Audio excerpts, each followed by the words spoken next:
Cet été, on avait envie de vous faire redécouvrir les histoires qui ont le plus marqué Eden Stories. Certaines ont bouleversé notre communauté. D'autres nous ont profondément touchés pendant l'enregistrement. Si vous découvrez le podcast aujourd'hui, cette histoire est un incontournable. Et si vous l'avez déjà écoutée, peut-être que vous la vivrez différemment une seconde fois. Je vous laisse avec cette conversation intime. Bonne écoute. Bonjour Julie. Bonjour. Merci beaucoup d'être là aujourd'hui avec moi. Je suis vraiment ravie de t'accueillir dans notre studio. J'avais très hâte de te rencontrer parce que ça fait quelques temps quand même qu'on se parle. On s'est croisés aussi, sur quelques événements. Oui. Mais donc je suis vraiment ravie. Est-ce que tu peux te présenter dans un premier temps? Oui, alors moi c'est Julie, j'ai 35 ans, je suis maman de 3 enfants et belle-maman d'un grand garçon de 15 ans. Je suis professeure des écoles depuis 10 ans et je fais des séjours l'été avec, les personnes en situation de handicap. Voilà. On a plein de sujets à aborder aujourd'hui. Oui. Heu, Comment, toi, dans quel contexte déjà tu as grandi quand tu étais enfant? Alors j'ai grandi avec mes parents jusqu'à mes 10 ans. Après ils se sont séparés et je suis venue vivre sur Bordeaux pour rencontrer mon beau-père. Donc on est arrivés, dans un appartement un peu vide avec, une nouvelle maison, une nouvelle personne à apprivoiser mais ce qui était chouette, c'est que j'avais toujours mon frère avec moi et ma maman. Oui, parce que tu as un petit frère, Oui, du j'ai un coup. petit frère, Thomas, de 4 ans, mon petit frère et voilà, on est très proches, globalement, ma mère, mon frère, on est très proches. D'accord. Et alors du coup, à 10 ans, c'est un âge un peu complexe pour, voir ses parents se séparer. Comment tu vis la chose, toi? Et surtout, comment tu vis le fait de faire rentrer un nouvel homme dans ta vie? Un homme qui devient ton beau papa? Alors, moi, du coup, j'étais très contente que mes parents se séparent parce que ça se passait pas bien du tout. Par contre, j'étais pas prête à aller vivre ailleurs et à rencontrer quelqu'un. Je savais que ma mère, parlait avec quelqu'un. À l'époque, c'était des fax. C'est Oui, vrai? c'était des fax. Je savais qu'elle rencontrait quelqu'un, qu'on partait vivre là-bas et cetera.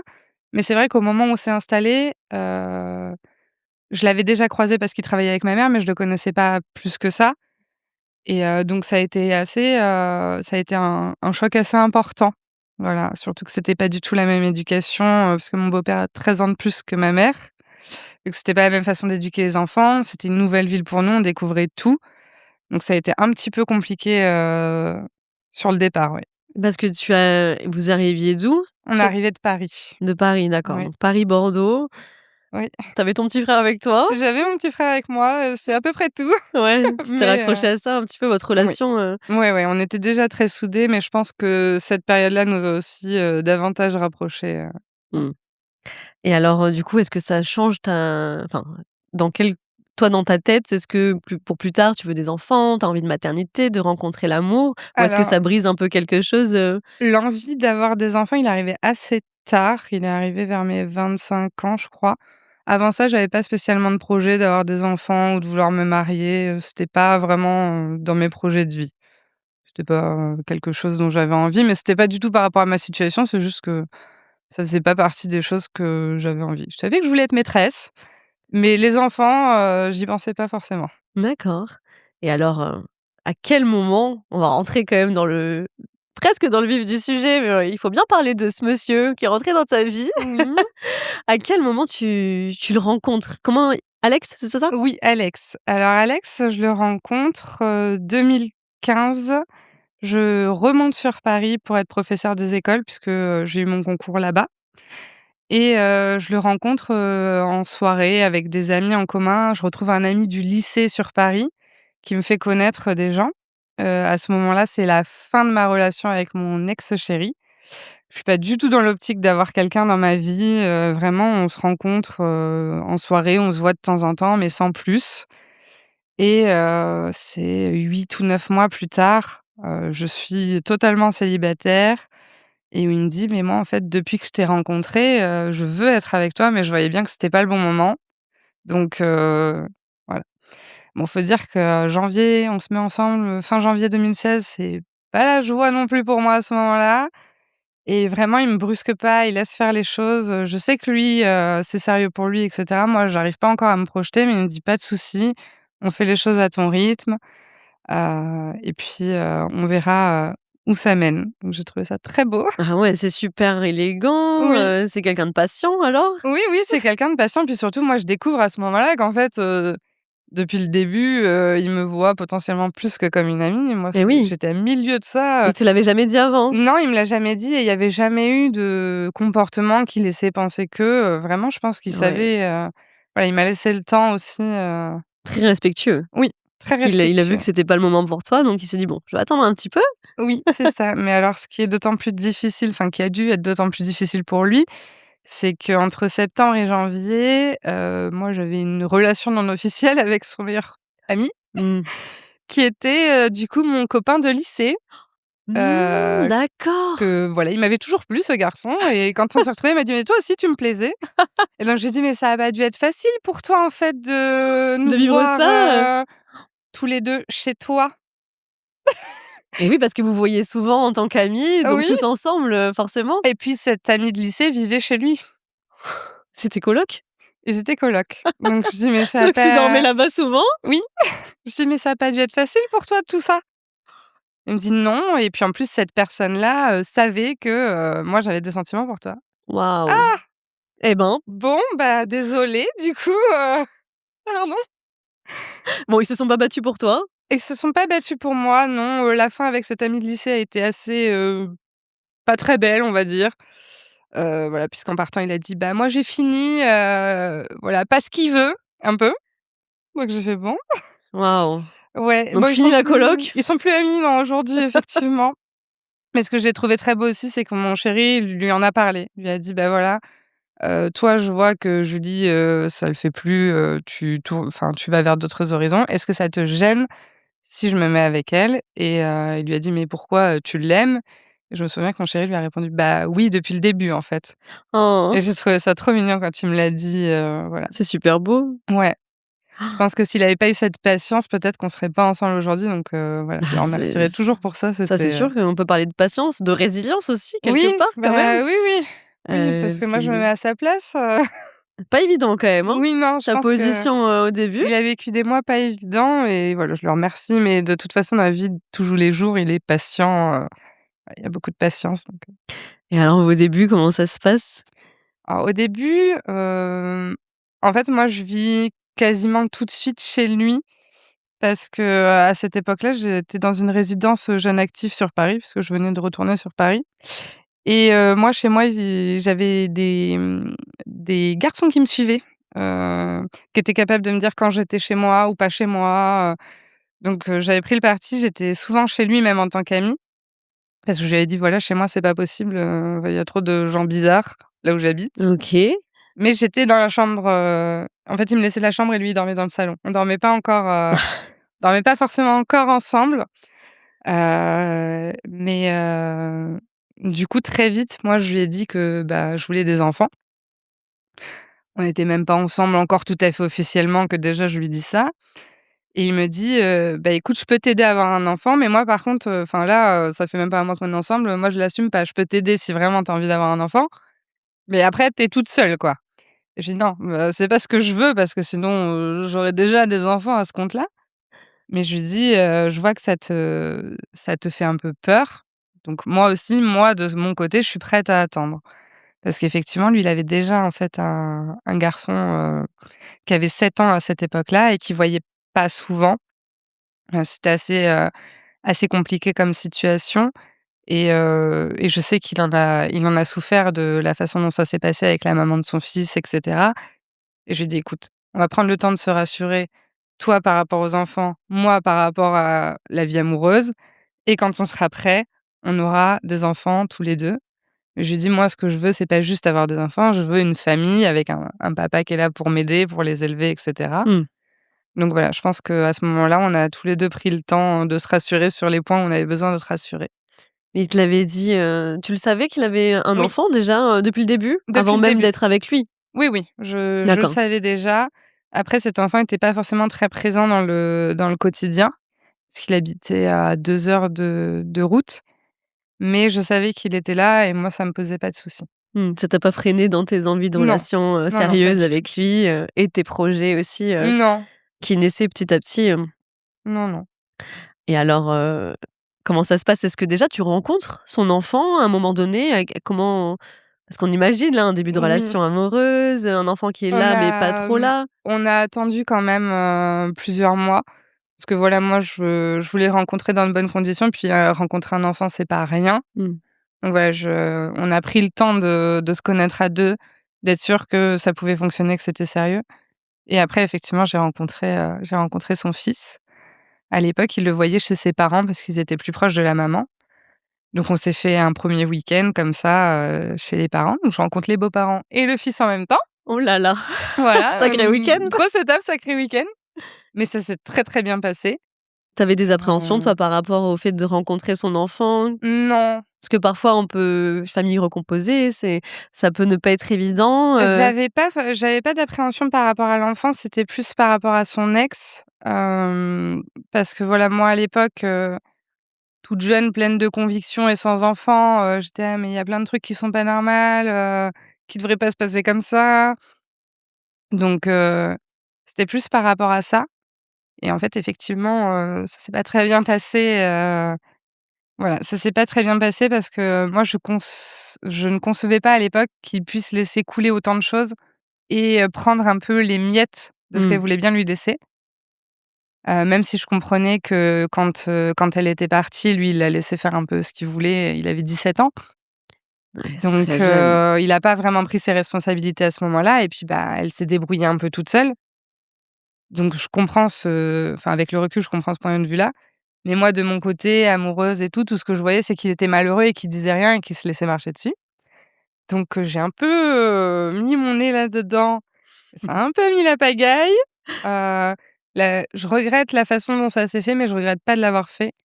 Parce qu'à partir de ce moment-là, il a commencé à prendre son fils chez lui, à le prendre régulièrement pour les vacances, passer du vrai temps avec lui. Oui, Parce que créer du jusque-là, il lien allait finalement, du oui, vrai lien plus profond. jusque-là, il allait chez ses parents, le prendre de temps en temps quand il pouvait, entre, le boulot, les études et cetera. En fait, moi, je lui ai dit: «C'est pas ça, être papa, c'est pas ça, être dans la vie de son fils». Je comprends que pour la maman, ça a été un chamboulement. Elle passe de «je gère tout toute seule» à «il y a quelqu'un qui débarque, en plus avec une copine et faut tout changer». Donc ça a été un sacré chamboulement à ce moment-là, pas forcément bien reçu. Ils avaient une manière de communiquer que moi je connaissais pas, qui était très agressive. Donc à un moment donné, j'ai pris, la décision d'envoyer un message, en fait, à la maman en lui disant: «Bah, écoute, voilà tout ce que lui ressent qu'il t'a jamais dit, tout ce qu'il a laissé passer».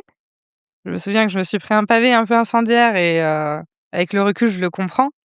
Mmh, Mais ouais, à partir de là, ça a été très compliqué, en fait, à partir du moment où il a arrêté de dire oui à tout, ça a été compliqué. forcément.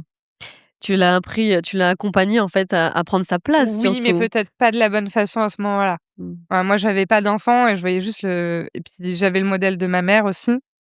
Elle avait toujours tout fait pour qu'on ait un lien avec notre père, peu importe ce qui se passe, quitte à payer les billets de train, aller-retour, à pas compter sur la pension et cetera.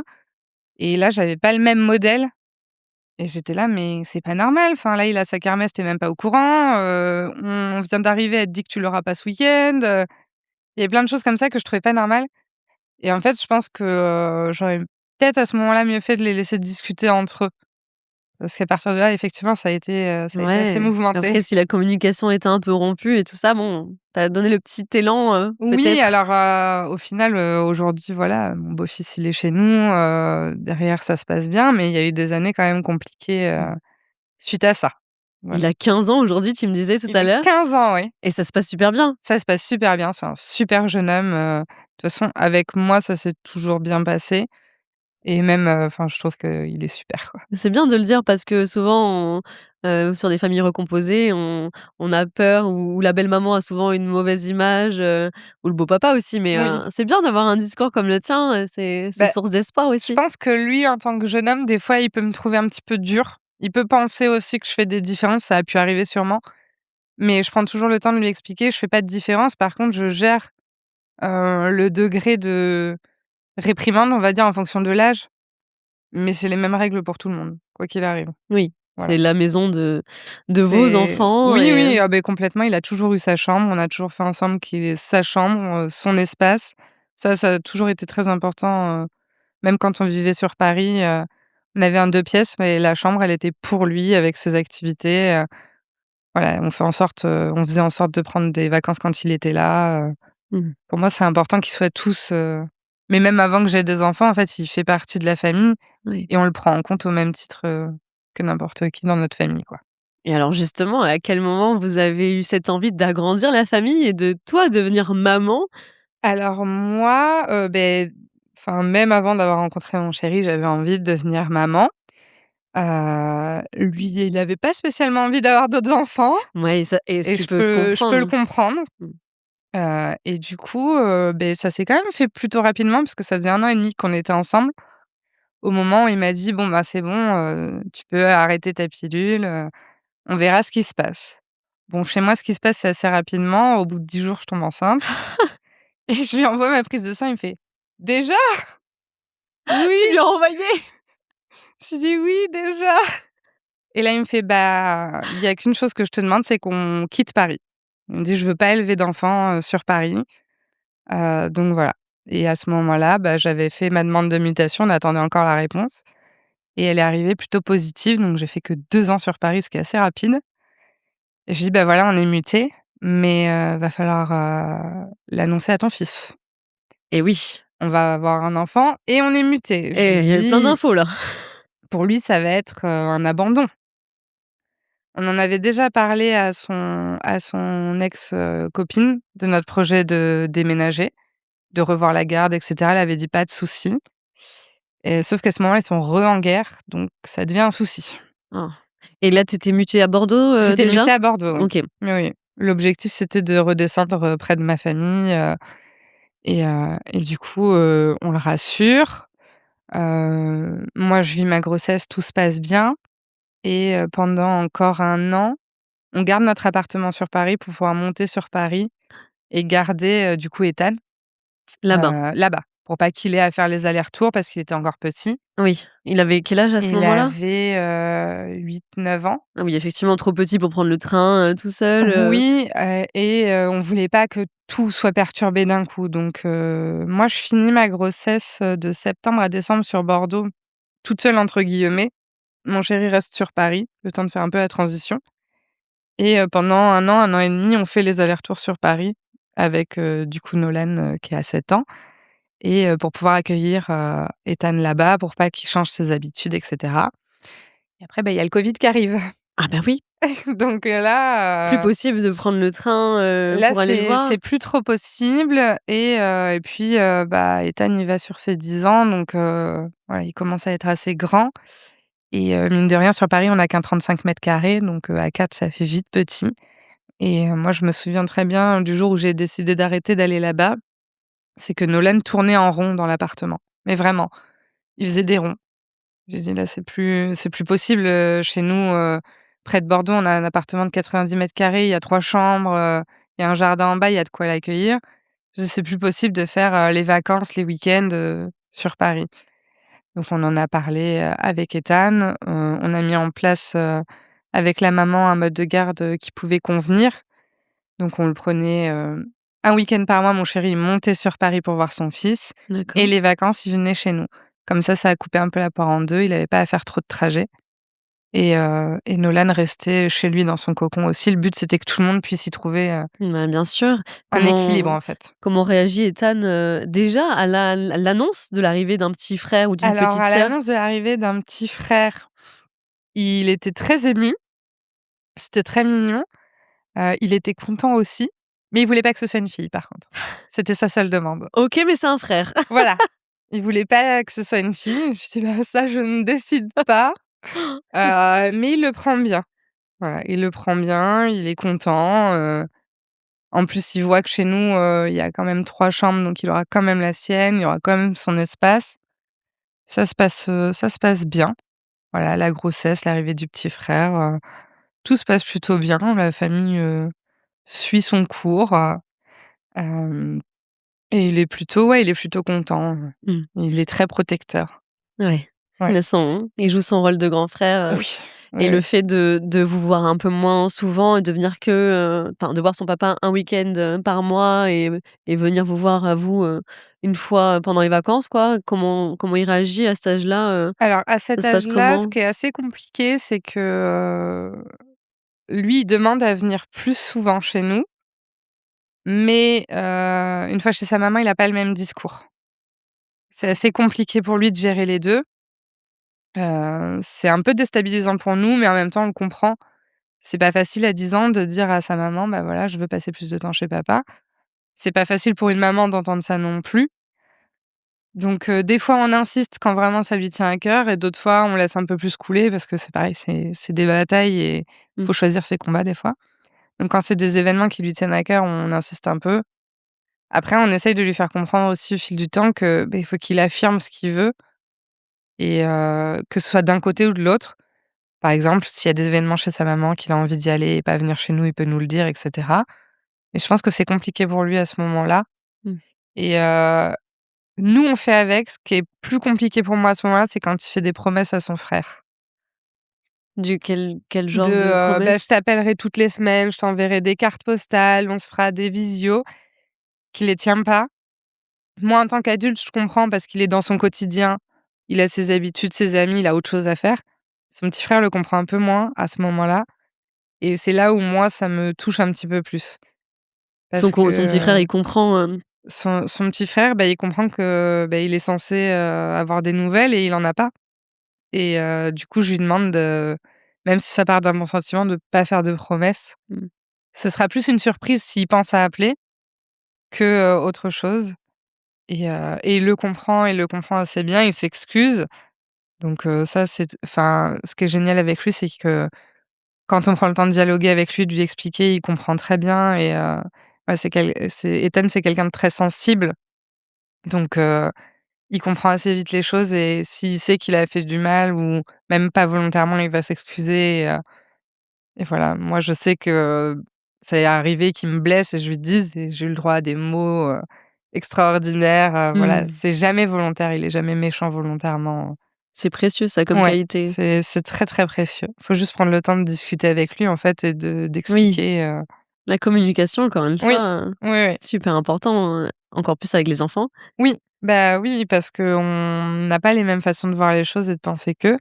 Même la notion de temps, de promesses, de choses, voilà, Oui, ça part quand pas il est d'une chez mauvaise nous, intention, enfin, quand il était chez nous et qu'il disait, «La semaine prochaine, je t'appelle», pour lui, sur le moment, oui, la semaine prochaine, il appelle et puis il a une envie, c'est et il l'envie a quoi. envie, oui, sur le moment et puis après, il y a la semaine qui passe, il y a les copains, il y a les devoirs, il y a le quotidien, il y a autre chose et voilà, sauf que moi, Nolan a une très bonne mémoire, donc si tu lui dis: «Je t'appelle», tu Il plutôt attendait. intérêt à l'appeler. Oui, oui. Mais c'est mignon quand même, ça veut dire qu'ils avaient vraiment créé un lien dès le début, Ouais. très fort. Oui, oui.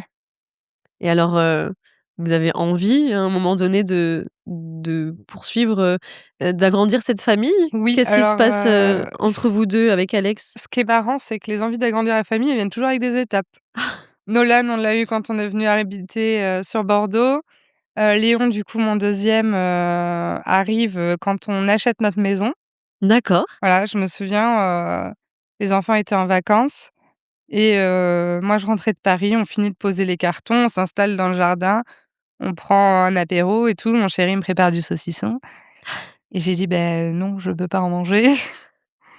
Il fait: «Déjà?» «Oui». Parce qu'effectivement, j'avais enlevé mon implant il y avait même pas une semaine. Oui. waouh, c'est fou! Oui, c'est très rapide, chez Incroyable! moi, ouais et en fait, on avait parlé enfin, pas du timing parfait, mais en gros, on s'était dit: «Bah, voilà, on se sent d'agrandir la famille, on a envie» et Nolan commence à être grand, il a presque 3 ans. C'est voilà, il est un peu plus autonome, un peu moins, dans la demande, ça me semble, être bien. Voilà et il m'avait dit: «Oui, oui, d'accord, bah, tu finis ton implant et puis quand il est fini et qu'il faut l'enlever, go, quoi». Bon, bah, c'est arrivé assez vite. Du coup, bah, je vois mon équipe, mon gynécologue, qui me fait les prescriptions. On arrive, on fait, l'échographie du premier trimestre, après je devais partir, Normalement, je devais être en vacances, mais j'avais fait l'aller-retour pour pouvoir faire l'échographie, parce qu'on était dans le Gers, c'était pas très loin. L'échographie premier trimestre, nickel, parfait. Vous l'annoncez du coup à vos enfants? Pendant les vacances, on l'annonce à Ethan, je lui fais un petit ballon à confetti à éclater et il se met à pleurer. Je dis: «Mince, il est pas content». Je dis: «Mais qu'est-ce qu'il y a?» Et j'ai encore la vidéo, il me fait: «Mais c'est trop bien, je vais Ah. avoir un autre frère». Je Ah, dis: «Mais pas une c'est sœur? pas sûr que ce soit un frère!» heu, Nolan, on lui annonce pas tout de suite parce que du coup, j'étais pas encore à 3 mois. Mais Ethan, oui, on lui dit et on prépare une annonce pour les familles, une vidéo où il y a un ballon qu'on éclate et il y a un message dedans et on se dit qu'on profitera, du baptême du coup, civil de Nolan pour l'annoncer aux familles. On l'annonce au baptême et cetera, tout va bien, tout le monde est content, les grands-parents rêvent que d'une petite fille, Bah oui. moi je rêve que d'un garçon parce C'est que vrai? oui, j'ai pas forcément envie d'avoir de filles. Alex pas du tout. Lui, il veut que des garçons. Ah bah, au moins. Voilà, parce qu'il me dit: «Je sais faire et je suis à l'aise» Vous vous êtes raccord déjà. Ouais, c'est et ça, c'est voilà. c'est facile de dire: «On sait faire», on en a déjà 2 à la Je dis: maison. «Bah, après, enfin, si c'est une fille, hein, enfin, voilà», mais effectivement, puis le côté, pas tout racheter, hem et ouais, une tribu de petits mecs, ça m'allait bien aussi. Mmh. En plus, Ethan ne voulait pas de fille, donc on était: «Ah Bon, bon». tout le monde Tout le aurait monde été est content, raccord, quoi. voilà, super. On a quand même un prénom pour une fille au cas où, mais effectivement, on voulait tous un garçon. Et du coup, on rentre de vacances et j'avais oublié qu'avant de contacter mon gynéco, j'avais programmé une écho de premier trimestre avec le cabinet de sage-femme, au cas où il ait pas de place parce que c'était pendant les vacances et cetera et je l'avais pas annulé et là, je me rentre et je dis: «Mais mince, c'est 24 heures avant, oh ça la fout mal, tu prends le créneau de quelqu'un?» Je vais y aller.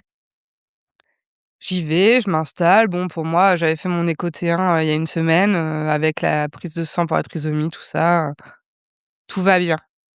Je m'installe, elle me met la sonde et cetera et puis là, je vois que ça dure quand même, je reste, bien 45 minutes, dans le cabinet et elle me dit: «Vous avez déjà eu des échographies et tout?» Je dis: «Bah oui, mon gynéco, il m'en fait tous les mois, j'ai déjà eu ma T1 mais je vous avoue que j'avais oublié d'annuler, donc je suis venue» et là, elle me dit: «Non, mais parce qu'en fait, la clarté nucale est assez épaisse».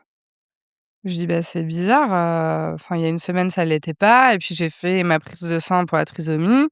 J'ai le taux maximum, enfin, concernant les risques, on m'a dit: «Tout va bien». Elle me dit: «Bah, là, c'est quand même très épais et je vous cache pas que le liquide, il y en a pas beaucoup». Je dis: «Bah, la semaine dernière, ça allait». Elle me dit: «Bah, je vous redirige vers le centre Diane qui vous aidera à faire des analyses un peu plus poussées et à voir si jamais il y a des malformations ou quoi». Je ressors de là avec mon échographie. Elle me dit: «Appelez, cet après-midi et tout». Je sais pas pourquoi, c'est pas le centre Diane que j'appelle, mais c'est mon gynéco et je lui dis: «Bah, voilà, je viens de faire une échographie, elle a pas l'air très bonne, c'est pas très rassurant». Donc il me dit: «Bah, passez, je vous prends entre 2 patients, il y a pas de souci, passez tout de suite». J'arrive, il me dit: «Mais pourquoi vous êtes allés en faire une autre? Vous êtes venus la semaine dernière». Donc je lui réexplique la même chose et je lui donne. Et il me regarde, il me fait: «Effectivement, c'est pas la même échographie qu'il y a une semaine». Il me dit: «Est-ce qu'il s'est passé quelque chose? Un choc, une perte de liquide?» Je dis: «Non, rien de spécial, enfin, j'ai rien senti en tout cas». Il me dit: «Vous allez pas aller au centre Diane, vous allez descendre 2 étages plus bas, il y a le docteur, Mangium, qui est spécialisé dans les malformations et cetera. Elle vous prend tout de suite». Et tu étais toute seule, toi, à ce moment-là? J'étais toute seule à ce moment-là, oui. OK. Et Donc je lui dis: là, «Beh, OK», elle me prend tout de suite. Donc je préviens Alex par texto.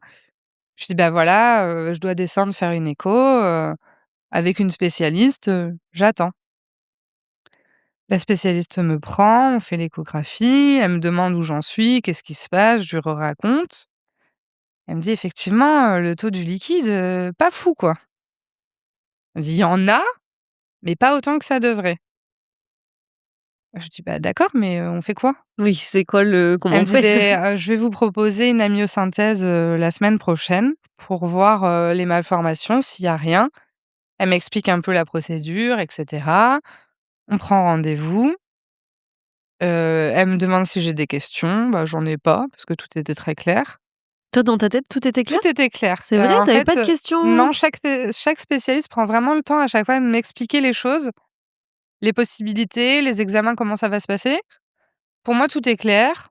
À ce moment-là, on me dit pas que on me dit qu'il y a un risque de malformation, mais on me parle de rien d'autre. Donc j'en discute quand même en rentrant avec Alex. Je dis: «Bah, voyez, il y a un risque de malformation».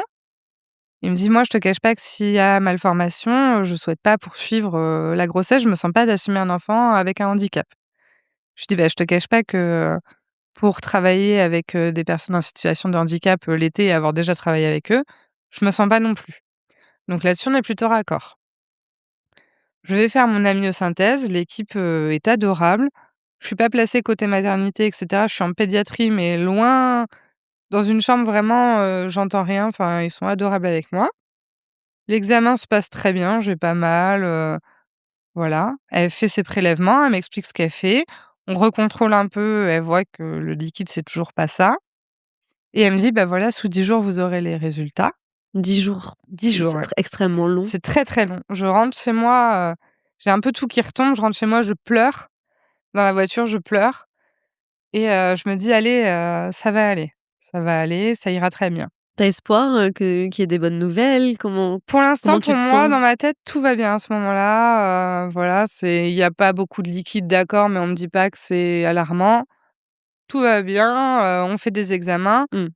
Les premiers pour la trisomie étaient bons, la clarté nuquelle, on me dit que ça peut être positionnel, donc dans ma tête, tout va encore bien. C'est un peu dur parce qu'on n'a pas envie de vivre tout ça en étant enceinte, mais pour moi, à ce moment-là, tout va encore bien. Tu positives, tu te raccroches au Voilà, je me positif. raccroche à ce que je peux. On reçoit les résultats, aucune anomalie. Je suis «Bon, très bien». Là, on est, mi-août. Donc tu es enceinte de combien à ce moment-là? À ce moment-là, je suis enceinte de 4 mois et demi. Déjà quand même très avancée dans la grossesse, en Déjà plus. très avancée et moi, du coup, je reçois les résultats. À chaque fois qu'on reçoit des résultats, tout va bien. Bon, Donc je me dis: «Bon, on s'alarme peut-être un peu pour rien, tout va bien». Encore une fois, on refait des examens, tout va bien. OK, bon, hem, on passe la fin août. Fin août, on va une semaine en camping avec des amis. Je demande l'avis à mon gynéco avant, je lui dis: «Bah, voilà, on part, à tel endroit, est-ce que c'est bon?» Il me dit: «Bah, vous oubliez les randonnées et compagnie, mais si c'est juste pour aller à la piscine et cetera, ça va». Je fais: «OK» et on fait des soirées au camping, on danse, on s'amuse, on a Nolan avec nous. Ethan n'est pas avec nous en vacances, il est chez sa maman à ce moment-là, mais on a Nolan et je me souviens d'une soirée où on danse et je sens du liquide qui tombe et je me dis: «Bah, c'est des pertes de grossesse, c'est des pertes liquides, voilà». Ça arrive une fois et puis plus rien. Je me dis: «Bon, c'est des pertes, bon, on m'a prévenu que ça pouvait arriver, voilà». et que c'était pas alarmant? C'était On pas t'avait alarmant, prévenu? c'était vraiment juste, oui, comme si j'avais des fuites, Oui, liquides, ce qui peut il y arriver, a pas de sang, il y a rien, ça mmh arrive une fois et puis plus rien. Je sens mon bébé qui bouge, voilà. Je fais ma semaine de vacances, on rentre, j'ai mon rendez-vous, avec mon gynéco, il contrôle. Le liquide, c'est toujours pas ça, mais le bébé, bouge bien et cetera et arrive mi-septembre, je passe un week-end toute seule avec Nolan. Alex est sur Paris pour voir un peu ses parents et Ethan à ce moment-là. Comme ça lui permettait de voir tout le monde. Moi, je reste me reposer et là, j'ai des pertes, mais un peu marron. J'appelle mon frère, je lui dis: «Écoute, c'est peut-être rien, mais je préfère que tu viennes garder, Nolan et je vais à la maternité et je vérifie». On vérifie, elles me disent: «Des pertes marron», on regarde, le bébé va bien. Elles me disent: «Bon, bah, repos ce week-end, tranquille». Je dis: «Mais je suis toute seule Ouais, avec un enfant de 3 ans, c'est ce que alors j'allais dire. tranquille, on». Donc j'appelle mes parents, je leur dis: «Écoutez, est-ce que ce week-end je peux venir, à Arcachon, me reposer un petit peu?» Ils me disent: «Oui, pas de souci, on y va». Donc eux, ils gèrent, autant qu'ils peuvent Nolan, qui est quand même très maman à ce moment-là et moi j'essaye de me reposer et après plus rien. Voilà, j'ai pas mal, j'ai mal nulle part, j'ai plus de saignements, pas de perte, rien Tu te sens bien, Je me sens bien, pas je trop sens mon bébé fatiguée? qui bouge, je suis Mmh. pas fatiguée. Pour moi, voilà, je m'alarme pas plus que ça non plus et la semaine d'après, je retourne à la maternité, de nuit par contre parce que là, c'est des saignements. J'y retourne, hem et j'ai dit de nuit, mais c'est dans la journée parce que Nolan est avec, sa nounou. J'y retourne et là, ils me font le test, pour, le liquide amniotique. Elle sort, elle le fait, elle me dit: «Faut attendre un petit peu» et cetera. Je dis: «Bah, d'accord, bah, j'attends». Tu es toute seule encore? Je suis toute seule parce que pour moi, il y a jamais de raison de s'alarmer, donc j'y vais toute seule et là, ils me font, «On a appelé votre gynéco, il arrive». D'accord, mais Mmh. elle me dit, «Il arrive». Bon, même pas 2 minutes après, il est là, il a son cabinet à côté de la maternité, c'est pratique et je le vois qui arrive et je me souviens, il pose sa main sur ma cuisse et il me dit: «Bon, c'était compliqué depuis le début». Là, je lui dis: «Oui». Il me dit: «Là, c'est du liquide, amniotique que tu as perdu». Je dis: «D'accord» et je comprends que, du coup, c'est la rupture de la poche des os, sauf que je suis à 5 mois et il me dit, il fait sortir les infirmières et il me dit: «Là, on va te garder, à la maternité parce qu'il faut qu'on vérifie qu'il y ait pas d'infection. Je t'ai placé dans une chambre, il y a personne autour de toi, mais va falloir qu'on te mette, sous cachet pour les infections et qu'on réfléchisse à la suite». Donc je lui dis: «D'accord, mais enfin là, la suite», il me dit: «Bah, soit on arrive à le garder le plus longtemps possible, sans infection, sans malformation, sans douleur et il y a des chances que, il naisse mais très prématurément». Il me dit: «Soit faut envisager, un IMG». Je dis: «D'accord». Donc il m'installe en chambre, on me donne, j'ai une tonne de médicaments à ce moment-là, je peux ouvrir une pharmacie avec tout ce qu'il me donne. Heu, on me fait, voir le docteur Mangium, du coup, encore une fois pour des échos et là, elle me dit, «Bah, là, ça va être échographie toutes les semaines jusqu'à une prise de décision ou quelque chose», je dis: «D'accord, OK». Heu, je réalise un peu ce qui se passe, mais pas vraiment non plus à ce moment-là. Je continue à me dire: «Ça va aller». Je sais pas pourquoi, mais je continue à me dire ça. Je me dis: «J'ai une prise de sang à faire tous les 2 jours, j'ai des médicaments, on va le faire Et tu peux rentrer chez toi, et je peux rentrer malgré chez tout? moi». OK. Oui. Ils te gardent pas hospitalisée, Ils m'ont gardée, 1 journée et demie et après ils m'ont dit: «Bah, voilà, c'est retour à la maison, prise de sang tous les 2 jours, alitement». Je dis: «Mais alitement? J'ai un enfant à la maison». En plus, à ce moment-là, j'ai aussi une nounou à la maison avec un autre enfant, parce qu'il y avait le projet de la MAM qui ouvrait, en novembre-décembre et en attendant, du coup, on avait trouvé une nounou de la MAM qui venait garder, Nolan à la maison avec un autre enfant. On avait accepté de prêter notre maison. Donc moi, je suis alitée avec la nounou et les enfants et puis, bah, mon fils qui me voit à la maison et qui se dit: «Bah, il y a maman». mais il comprend pas que tu sois là allongée toute la journée, Il comprend pas et j'essaye de rester allongée autant que possible mais ben, lui, sa chambre est à l'étage puis des fois, il veut me montrer des choses donc j'y vais, le moins possible mais j'y vais et j'ai, mes rendez-vous toutes les semaines du coup avec le docteur pour l'écho et bah, enfin de semaine en semaine, les choses ne s'arrangent pas. Il y a de moins en moins de liquide et je lui dis, «Mais là, en gros, c'est quoi?» Enfin, la première question que je pose, c'est: «Est-ce qu'il souffre, mon bébé?» Elle me dit: «Pour l'instant, non». Donc déjà le «pour l'instant», je comprends que ça veut dire qu'à terme, oui et elle me dit, «Le problème, c'est que même avec l'alitement, la quantité de liquide continue de diminuer». Donc elle me dit: «C'est comme si, en gros, vous aviez votre bébé dans un ballon rempli d'eau et que le ballon se vide, bah, la poche se serre autour du bébé» Mmh.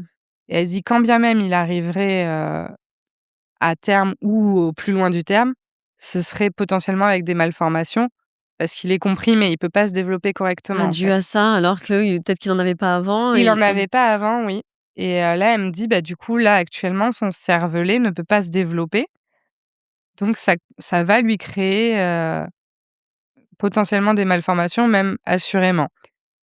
Je dis: «Beh, moi, non, on en a déjà discuté». Elle me dit: «Est-ce que vous en avez discuté avec votre mari? Est-ce que vous avez pris une décision à ce sujet-là?» Je lui dis: «Oui». D'ailleurs, il m'accompagne, de temps en temps sur les rendez-vous, mais pas tout le temps.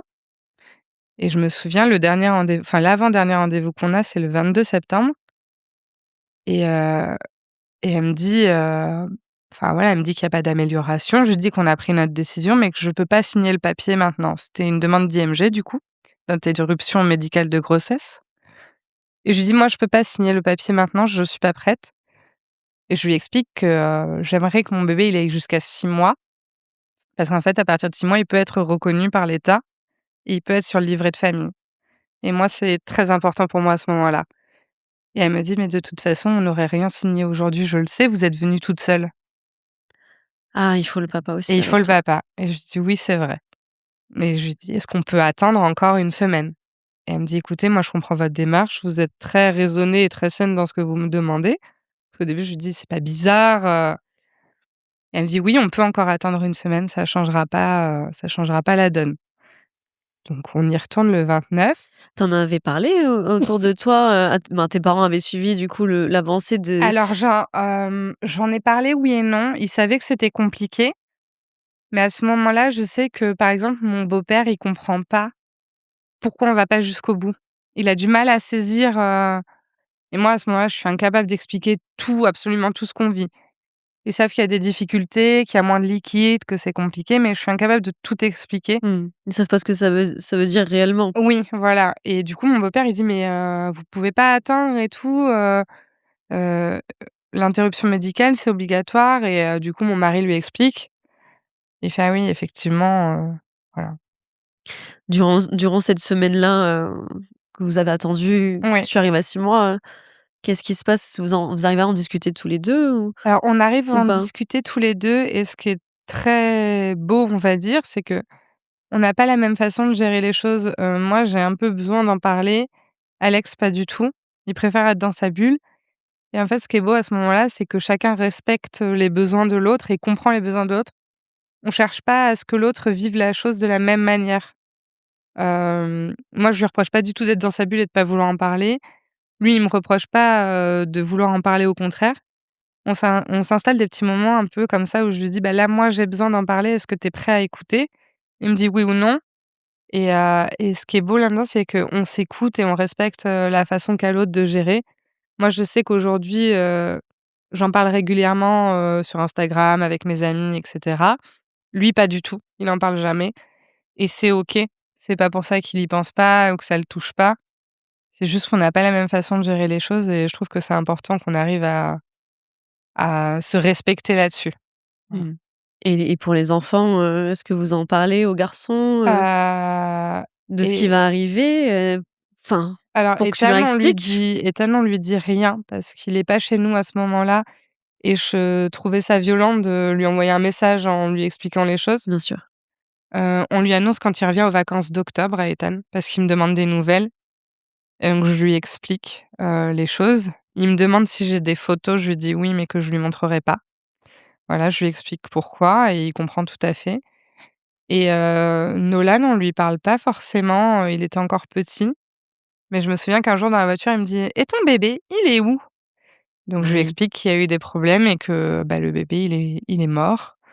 Il me dit: «Ah d'accord» et il m'en reparle plus comme ça pendant, un long moment. Il avait eu sa réponse et voilà, il y a que là récemment où il s'est mis à m'en reparler et où je lui explique et il comprend. Enfin étrangement, il y a pas de tristesse quand il m'en parle, mais il comprend et il sait.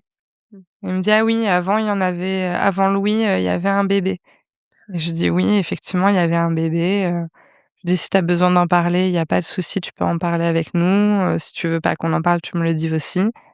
Et voilà, de temps en temps, il a des questions, des flashs comme ça. Mmh.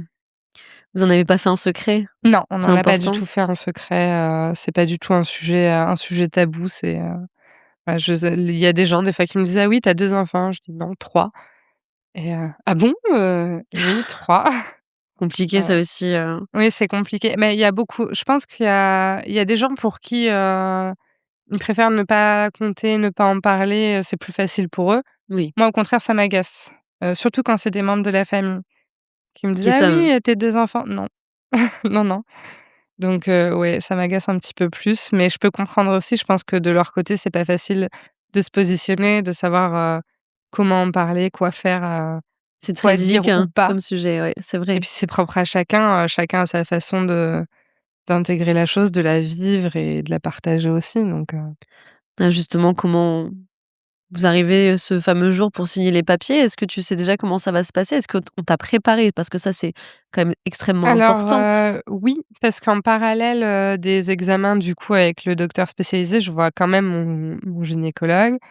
J'ai mes prises de sang tous les 2 jours, pour, les infections et mon gynécologue me prévient en cas d'infection, bah, là, il y a pas d'attente possible, c'est déclenchement. Donc on nous prépare, on nous dit comment ça va se passer. Voilà, on me dit que, bah, va falloir que j'accouche. C'est la procédure. Je dis: «OK, pas de souci». Bon, j'avais déjà accouché une fois donc voilà, je sais comment ça se passe. On me dit juste la différence, c'est que là pour un IMG, du coup, on te déclenche parce que c'est pas naturel et au sort du coup, on sort du rendez-vous le 29, on vient de signer les papiers. J'ai rendez-vous en suivant avec mon gynécologue pour programmer l'IMG. Il regarde son agenda et il me dit: «Le 4 octobre». Je regarde, je dis: «Bah, le 4 octobre, c'est anniversaire d'Ethan, c'est pas terrible quand même, Et il me dit: «Bon, je regarde une autre date». Il regarde un peu plus loin et il me donne une autre date et à ce moment-là, en fait, il reçoit, mes résultats d'analyse du coup d'infection et il me dit: «Bah, en fait, ça va pas pouvoir attendre le 4 octobre, là, on était le vendredi». Il me dit: «Là, je vous prescris, les premiers médicaments pour, le déclenchement. Vous y allez. Je les appelle, je les préviens et lundi vous revenez et faut que vous accouchiez, quoi». Parce qu'il y avait une Il infection? y avait une infection, oui, malgré les médicaments et cetera, mon taux avait triplé en 2 jours. Il me dit: «En fait, là, le risque, si je vous déclenche pas maintenant, c'est que vous perdiez votre utérus. Donc ça veut dire plus d'enfants, plus jamais». Je dis: «D'accord, très bien, heu, OK». Bah, je vais à la maternité, elle m'installe dans leur salle de repos pour me faire prendre les médicaments. Ils me disent: «On va pas vous installer, dans une salle de préparation ou autre, venez avec nous». Elles sont très douces. Elles m'emmènent dans leur salle de repos, elles me demandent comment je me sens. Ça va, étrangement, ça va, heu et et du coup, elles me donnent les cachets. Elles me disent: «Voilà, lundi, on se retrouve là. Vous passez à l'accueil, on viendra vous chercher et et on enclenchera du coup, la suite». Je dis: «Bon, d'accord, OK». Je rentre chez moi, j'ai le week-end un peu pour me préparer. Je parle beaucoup à mon bébé, je lui explique les choses. Je m'excuse aussi beaucoup, même si je sais au fond que c'est pas de ma faute. Je m'excuse aussi auprès de lui.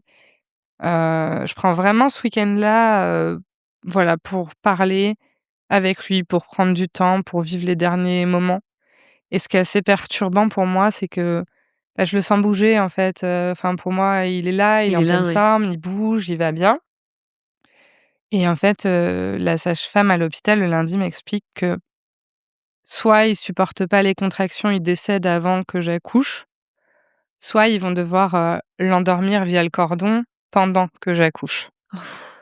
Et je me dis: «Bah, je préférerais que ce soit pendant, parce que le voir et l'entendre, qui vive même quelques instants pour après mourir, ce serait trop dur pour moi».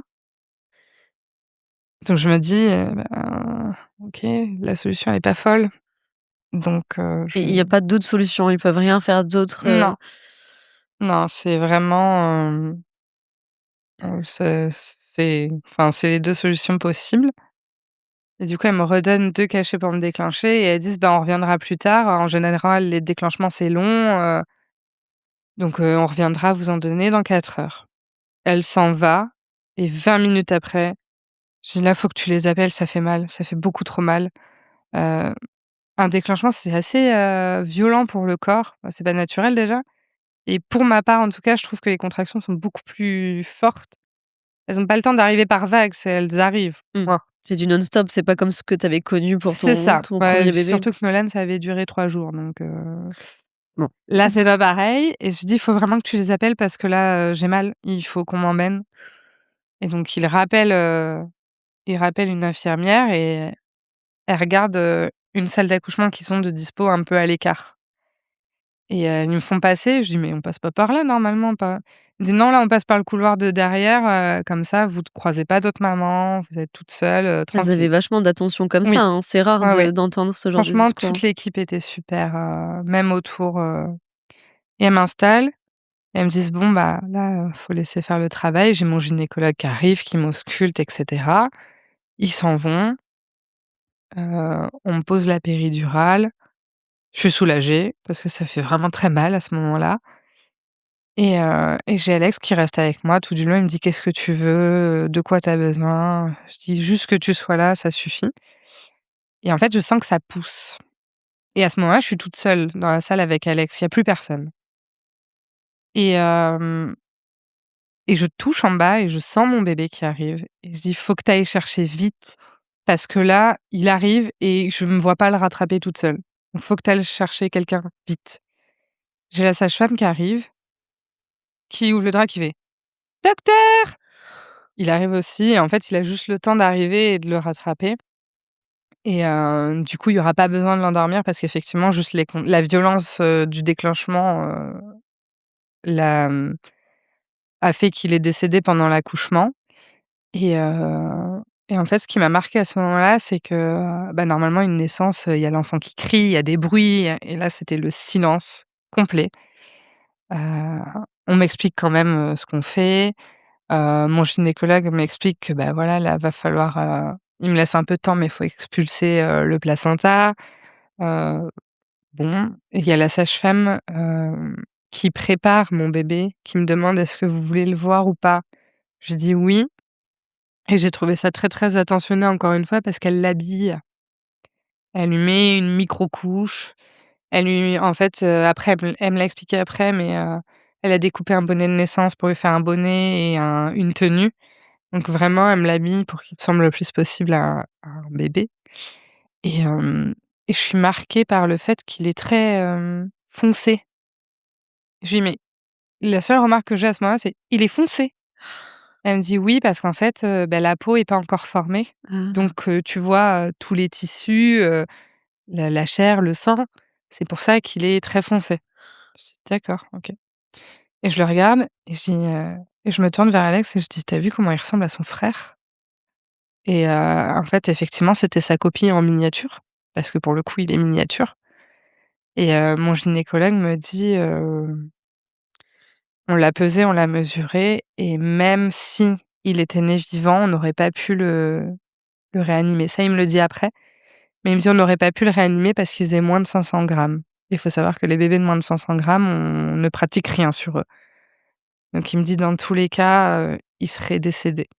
c'est important ça que tu le saches. Je pense qu'à ce moment-là Oui, en même temps, s'il avait fait plus de 500 grammes, je pense que ça m'aurait aussi fait un choc qu'ils essayaient de le réanimer et cetera.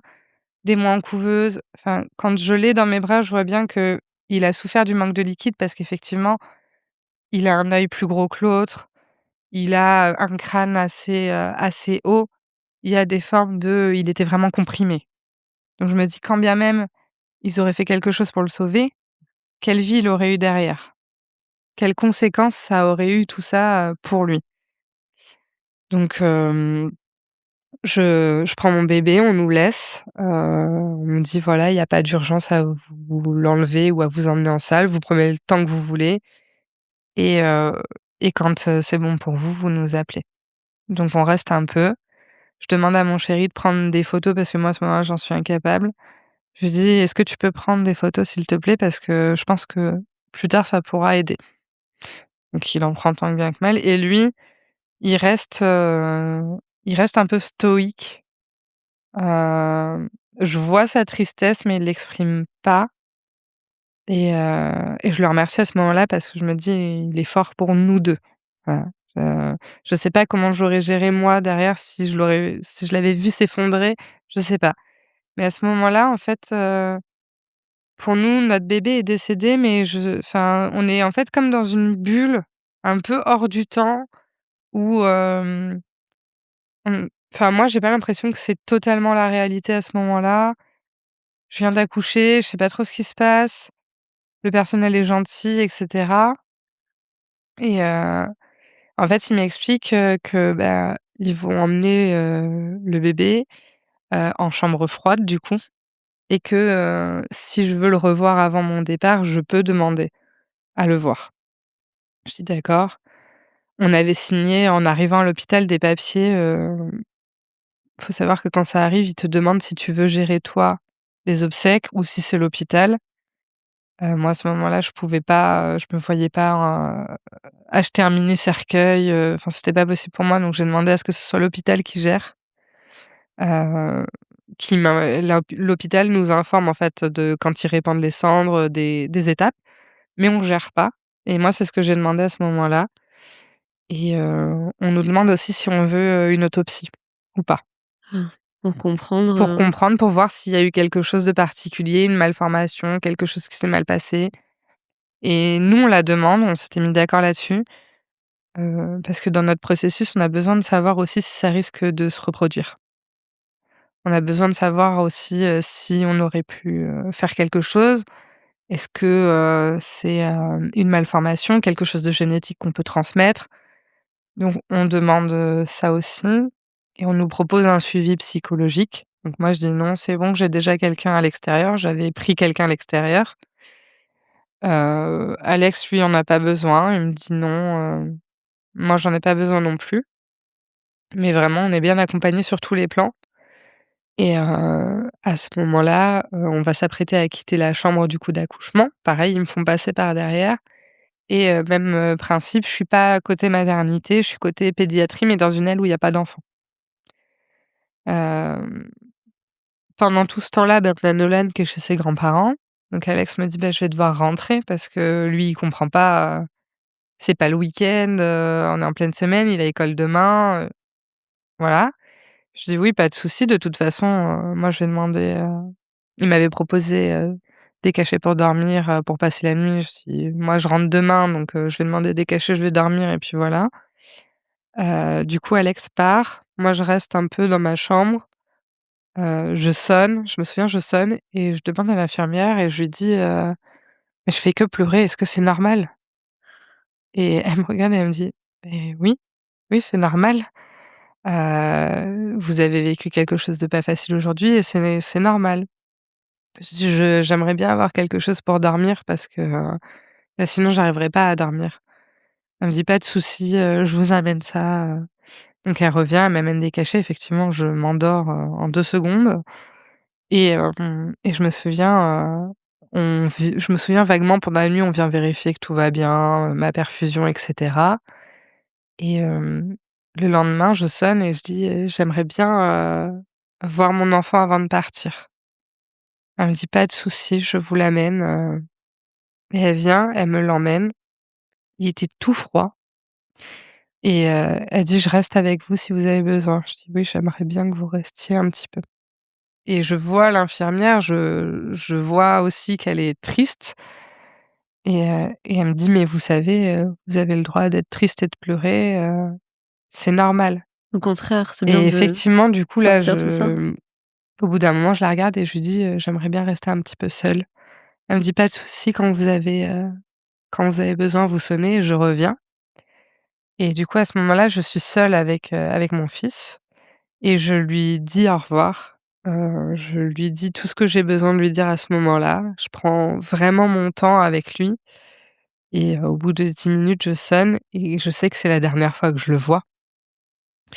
Donc je dis: «Bah, là, c'est bon» et je lui dis: «Mais, qu'est-ce qui va se passer pour lui?» Je le savais, on me l'avait déjà expliqué, mais j'avais besoin de le re qu'on me le redise et elle me dit: «Bah, là, je vais le remmener en chambre froide. Une fois que vous serez partis, il quittera l'hôpital». Elle me dit: «Pas avant et on l'emmènera pour, son autopsie». Je suis: «D'accord, OK, très bien». Je me souviens, j'envoie un message à Alex, je lui dis: «Voilà, je lui ai dit un dernier au revoir pour nous 2. Je suis dans la voiture et je rentre». Tu as pris le volant comme ça toute seule? Oui, j'ai pris le volant pour rentrer chez moi. Alors heureusement, j'habitais pas loin, mais je lui dis: «Je rentre» et il me dit: «D'accord, il y a quelque chose qui te ferait plaisir, en rentrant, tu as besoin de quoi?» Je lui dis: «De calme, j'ai besoin de calme». Il me dit: «OK, pas de souci», je quitte l'hôpital, je me dis au moment où je rentre dans ma voiture, je me dis: «Bah, ça y est, Léon aussi, il est en train de partir, ils sont en train de l'emmener», Je rentre, on discute un petit peu avec Alex et en fait, bah, le soir, il y a Nolan à aller chercher. Il y a la vie qui continue et c'est ça que j'ai trouvé assez violent dans mon retour à la maison, c'est, même dans la voiture, quand j'étais dans la voiture, c'est moi, à ce moment-là, heu, la vie s'est «arrêtée» entre guillemets. Je vis un drame à ce moment-là, mais pour tout le monde, ça continue Ouais. et ça a été assez violent ça de OK, la vie continue, comme si de rien n'était, tout est tout aux mêmes places, enfin et ouais, ça a été ce contraste de, moi je vis un drame, mais pour les autres, tout va bien. Et est-ce que tu penses au fait en plus que tu vas devoir expliquer ce qui s'est passé à tes proches, à tous ceux qui savaient que tu étais enceinte à ce moment-là? Alors, j'avais partagé pas mal de petites mésaventures via des stories Instagram, voilà, des analyses, des choses qui allaient pas. On avait un peu expliqué à nos proches et vraiment à notre famille, très proche, on leur avait expliqué, Mmh. ce qui se passait. Hem Donc on m'a pas trop, posé de questions, on va dire et puis je pense que les gens savaient pas trop comment réagir à ce moment-là. Voilà, j'avais des petits messages de: «Si tu as besoin, je suis là», des choses comme ça, mais personne vraiment m'a dit: «Bah alors, il est où ton bébé?» C'est ça, parce Donc que ça a été. certains, qui voient une femme enceinte, après demandent: «Bah, tu accouché?» ou enfin, tu vois, souvent on entend J'ai ça aussi, que c'est pas difficile. j'ai pas trop eu ça. Ça va, de ce côté-là, ça a été. Hem, En plus, pour nous, «la chance» entre guillemets qu'on avait, c'est qu'on n'avait pas forcément préparé de chambre, parce que, bah, on venait d'emménager et cetera et le lit à barreaux qu'on avait, il servait pour le petit, que la nounou accueillait chez Mmh. nous. Il y avait pas vraiment de chambre pour le bébé. Donc déjà, j'ai eu ça en moins. Ouais. J'ai pas eu de choses à effacer, à enlever, il y a juste une armoire, mais on l'a vendue directement. Après tout ce qui était vêtements, jouets et tout, c'était des choses à Nolan, donc on les a juste laissés dans les cartons, et voilà. J'ai pas eu cet aspect de chambre à défaire, chambre qu'on avait déjà préparée, à défaire. Je pense que ça aurait rajouté un petit peu, Mmh. de difficulté. Hem, mais au moment où je rentre chez moi, du coup, je suis en congé maternité Ah. parce que j'étais à 6 mois et du coup, c'est un congé maternité. Donc je suis chez moi, je passe mes journées chez moi avec, la nounou, les enfants, mon fils et je suis chez moi et autant au début, je prends le temps un petit peu pour moi, je continue de voir ma psy, je vois une fois, la psy de l'hôpital, mais j'aime pas être, chez moi. Enfin, je peux pas, j'y arrive pas à rester chez moi. Donc je regarde, le minimum que je dois prendre en congé maternité parce qu'il y a un minimum et je demande à ma hiérarchie du coup de reprendre plus tôt. Ils acceptent, eux ça les arrange. Il y a pas Ouais. beaucoup de monde pour remplacer donc ça les arrange et la chance que j'ai entre guillemets, c'est que quand je reviens, mes élèves, ne me posent pas trop de questions. Ils m'ont vue début septembre, mais il y en a qui se rappellent plus bien et à ce moment-là, je suis accompagnée par la psychologue, de l'école et je lis un livre, sur le sujet. C'est «L'hirondelle et moi», il me semble et comme ça, pour ceux qui se souviennent et qui ont des questions, j'arrive à y répondre avec l'aide de la psychologue, avec des mots adaptés. Mais parce qu'il y en a qui m'avaient vue, quand ils avaient remarqué Bien que sûr, super j'étais enceinte. complexe avec des enfants là qui ont quel âge? C'était une classe de CM1? À CE? l'époque, c'est une classe de CP-CE1. CP en plus, ouais, CP, Donc CE1. Qui pose vraiment, toujours des questions? je réponds, avec l'avis de la psychologue, je ne réponds que s'il y a des questions. S'il y en D'accord. a pas, j'y réponds pas. Tu pas sinon, oui, bien sûr. Voilà et du coup, eux passent très vite à autre chose.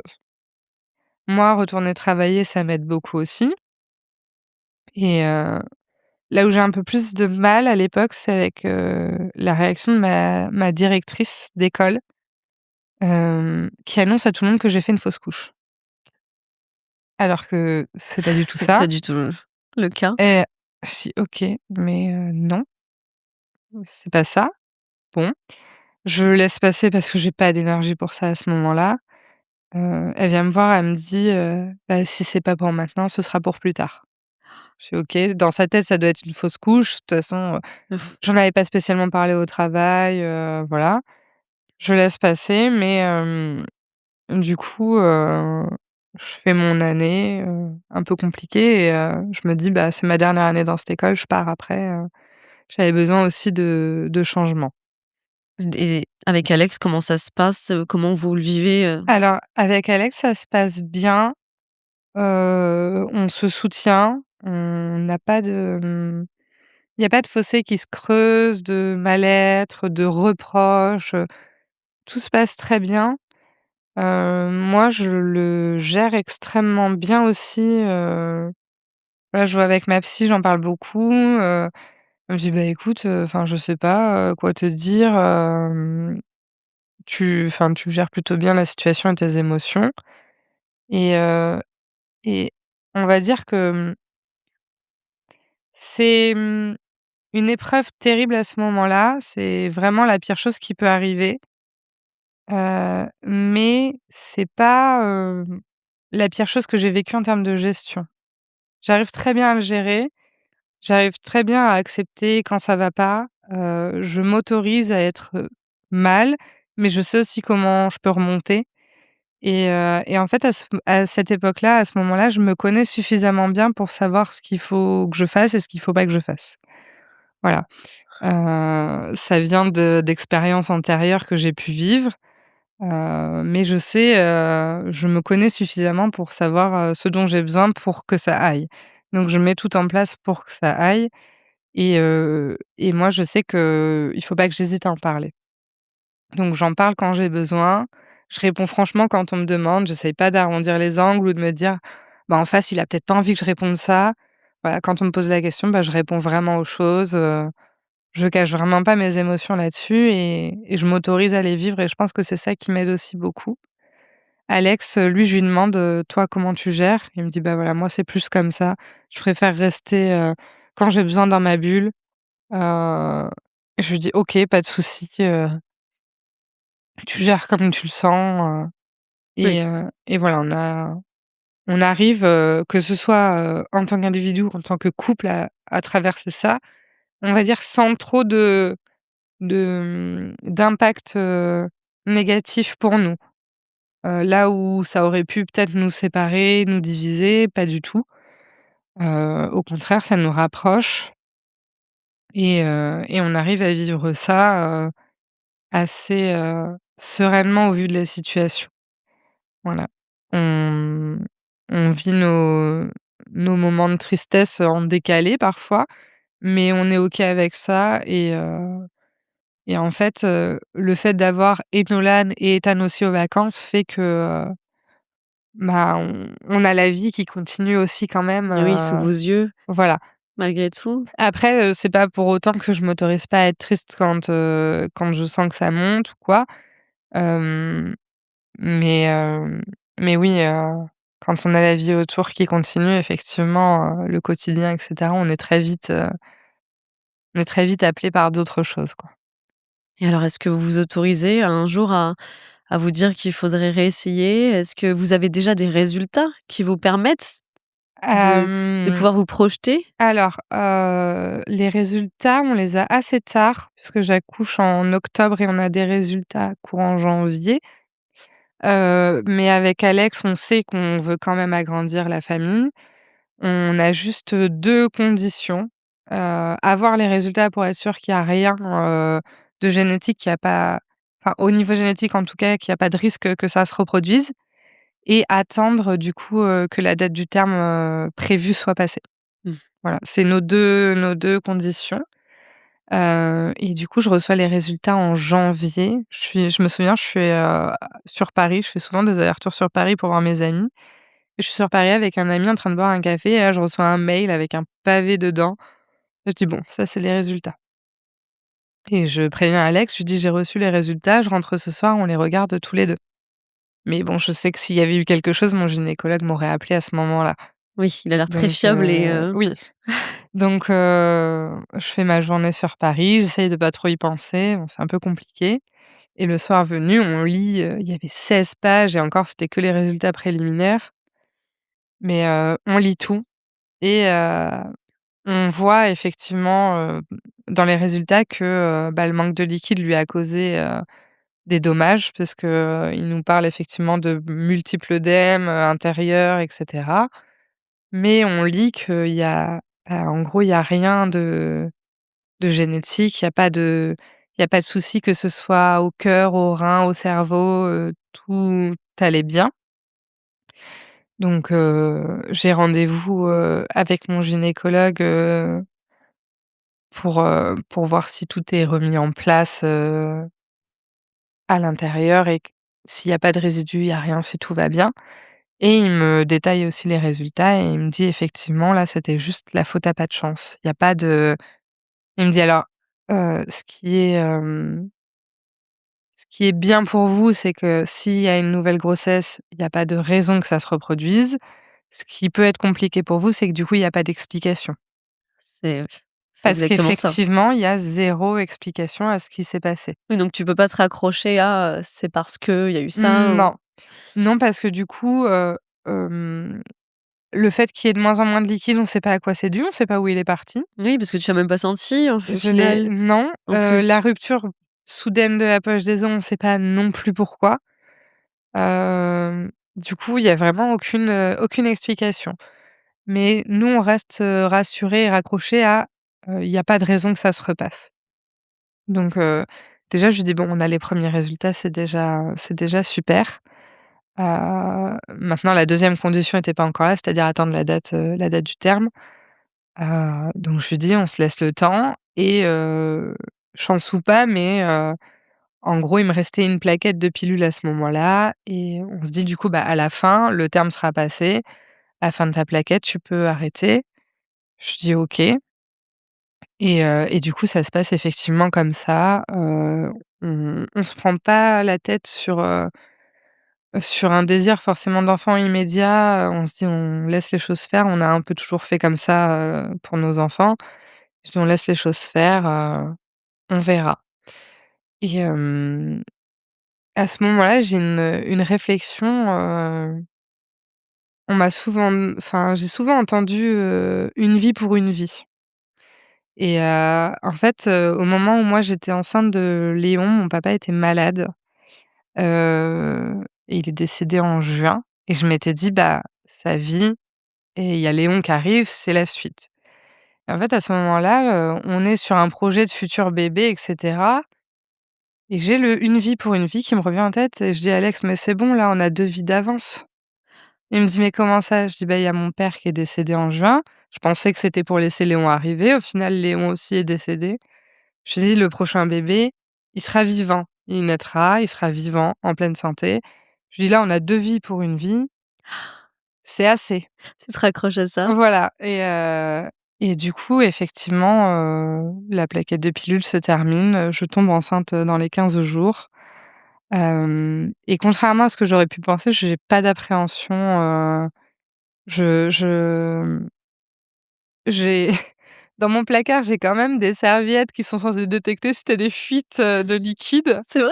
Oui, je les avais achetées pour ma Ça existe? conscience, OK. ça existe, mais en fait, je m'en servirai pas Incroyable, et parce que tu aurais pu justement être et tout j'ai pas autant chamboulée. d'appréhension, j'ai pas de j'ai pas de soucis, en me disant: «Ça va recommencer», je vis pas ma grossesse dans l'angoisse, vraiment pas, et dès le début, je suis encore une fois très bien accompagnée, toujours par mon gynéco qui me propose, en plus des échos, il me fait des échos tous les mois normalement, Mmh mh. mais il me dit: «Si tu as le moindre doute, tu m'appelles, on fait une petite écho, on vérifie que tout va Bien sûr. bien ou tu vas faire un Doppler, peu importe», et en fait, du coup, c'est la grossesse pour Louis, où tout se passe encore une fois, très bien, et je suis accompagnée par la même équipe. C'est-à-dire que j'ai le même gynécologue et pour mes 3 enfants, ça a été la même sage-femme qui m'a accouchée aussi et du coup, tout se passe vraiment très bien et on n'a pas le sentiment qu'on peut avoir parfois de remplacer quelqu'un parce que pour nous, Léon, il a sa place vraiment à part, il a sa place dans la maison aussi. J'ai un cadre, de photos de moi enceinte avec lui, vraiment, on n'a pas la sensation de remplacer un bébé par un Bien autre, sûr. comme on peut avoir et on n'a pas de culpabilité parce que, on sait, que c'est différent et voilà, on fait pas un bébé pour en remplacer un autre, vraiment pas. C'est juste le projet d'agrandir notre famille. Hem et je pense que c'est important aussi, parce que si j'avais eu un sentiment de culpabilité ou même Alex, on n'aurait peut-être pas vécu la grossesse pareil et Oui, tu aurais été moins sereine sur cette j'aurais été grossesse. moins sereine et je pense aussi le fait de pas avoir fait un sujet tabou de Léon, ça a permis de lui laisser toute sa place et justement, il a sa place et Louis a sa place. C'est pas le bébé qui vient après, Oui. c'est un bébé qui a grandi notre famille. Lui, du coup, ne l'a pas connu, donc il me posera pas forcément de questions dessus.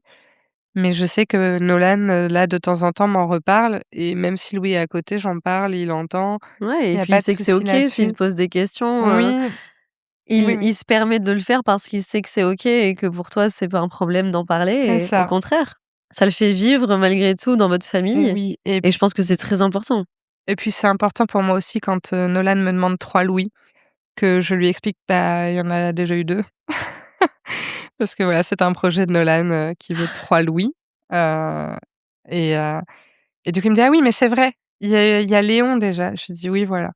Voilà, donc effectivement, on en parle assez librement et je pense que c'est ça qui a aussi aidé, pour la grossesse d'après à être sereine et même, dans ma relation ou dans notre relation Et avec oui, lui et dans sa place au sein de la famille aussi. J'aurais pas aimé qu'on dise, «Bah oui, il y a pas eu celui d'avant donc maintenant c'est toi». Non, c'est pas du tout ça. Hem et en plus, moi, à partir du moment où j'ai voulu être maman, je voulais 3 enfants. Et je dis toujours, mais je les ai eus mes 3 enfants, en fait. bien sûr. Voilà. On me dit: «Eh, tu as 2?» Non, j'ai eu mes 3 enfants, et puis en plus avec Ethan, ça fait 4. Donc je me suis dit, voilà, on me demande souvent, «Tu pas de regrets?» Non, parce que, on a fait les choses comme il fallait, on a fait ce qu'on pouvait, au moment où on le pouvait et du coup, il y avait rien à faire de Oui, plus et comme on dit souvent, c'est la vie, bah, là, effectivement, c'était la vie. C'était pas quelque chose qui était, contrôlable et ça, je l'ai accepté et je pense que si je l'avais pas accepté, je me serais laissée sombrer et voilà, il y a des fois, il y a des choses qui sont pas de notre ressort et il faut savoir l'accepter pour pouvoir avancer après derrière. je me souviens d'un mot que tu m'avais dit quand au tout début, on commençait à se parler pour se rencontrer. Tu m'avais dit: «Moi, la résilience, ça me parle» Oui. et après avoir, écouté ton histoire, je peux te dire que tu es une force de résilience extrême et merci pour tous tes mots et pour ton témoignage si précieux parce que franchement, il dégage une force, dans ton discours qui est très précieuse, vraiment. Est-ce que tu aurais un message, à faire passer, aux parents? J'ai, une petite phrase qui me revient souvent en tête, c'est, «Peu importe combien il pleut, en ce moment, pense à toutes les belles fleurs que ça va faire fleurir après». Waouh, merci beaucoup. Mais de rien. Tu as un petit cœur posé à côté de toi, je te laisse le récupérer. Oui. Tu vas pouvoir inscrire ou pas, quelque chose derrière Fleurs, alors. et voilà, comme ça ton histoire, elle reste ici, avec nous. Merci infiniment Julie pour tout ce que tu viens de déposer ici, qui encore une fois est extrêmement précieux. Merci beaucoup pour ton temps et pour toute cette très belle énergie. Ben de rien, avec Tu plaisir. embrasseras tous tes hommes Oui, pour nous. Merci infiniment. de À très rien. vite. Oui. Merci d'avoir écouté l'épisode jusqu'au bout. Pour nous soutenir, pensez à vous abonner, commenter et partager l'épisode sur vos réseaux sociaux. Vous pouvez aussi nous évaluer 5 étoiles sur votre plateforme d'écoute préférée. C'est très important. Et moi, je vous retrouve mardi prochain pour un nouveau témoignage d'espoir, de résilience et de confidence sur la maternité et la parentalité moderne.